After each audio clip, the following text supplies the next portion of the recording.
It's finally here. After 4 years of painful existence, Wukong has received the ultimate boon.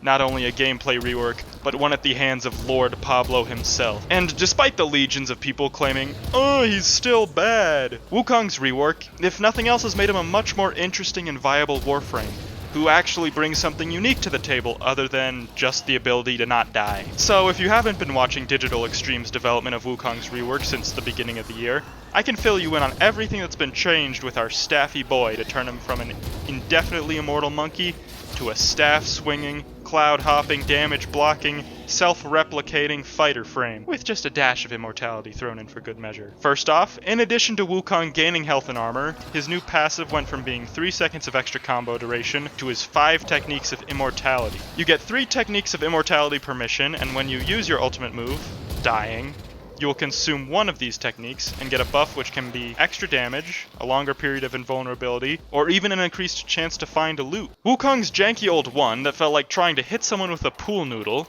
has been scrapped completely, and now he gets his Goon, a clone of his loadout that stays out until it dies. It also follows you and can warp to you if you get too far away. If you hold your primary or secondary weapons, the clone will hold your melee, and vice versa. You can also command the clone to target an enemy, where it will then deal double damage. For Wukong's 2, his Cloudwalker ability was transferred over from his 3.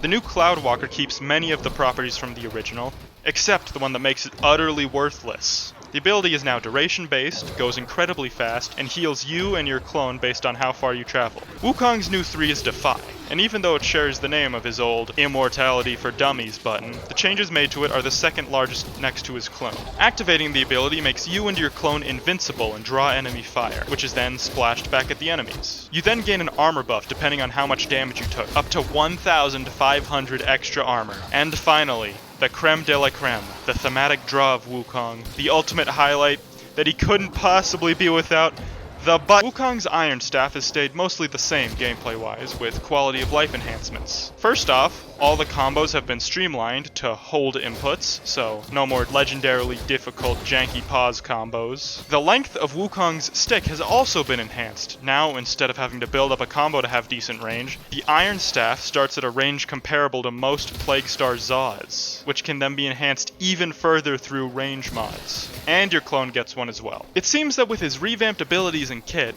modding and building Wukong is much more simple and straightforward, where instead of having to pick one playstyle with 1 or 2 of his abilities to mod around, Wukong can effectively use all of his abilities with one build.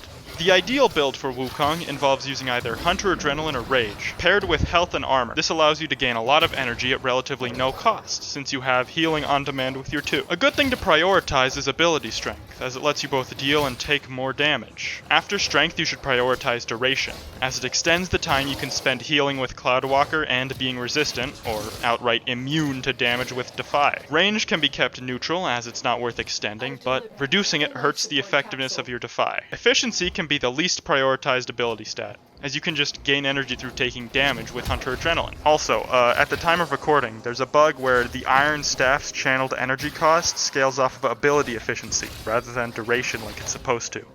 Hopefully that's been patched out and the build should work just fine now. Here's what I would use as a general build for Wukong. The build uses Steel Fiber and Vitality for survivability, Hunter Adrenaline for easy energy, and Flow for a place to store that energy, Continuity and Intensify to up those cool boy stats, and Blind Rage because having tons of damage and healing is cool. And you'll have a lot of energy anyways. For the aura, of course, you should use Corrosive Projection. Oh, okay. Act as I say, not as I do. This then leaves one extra mod slot for flexibility, whether that's an extra stat mod, or maybe a set mod or augment. Now, here's what I use. The Ultimax Super Turbo Umbral Wukong build. It takes the stats of the OG build and cranks them up, while also using Primal Rage to make Wukong's Iron Stick even more damaging. And yeah, it'll have Corrosive Projection too. This was from when the frame had like 300 health base and no healing, okay?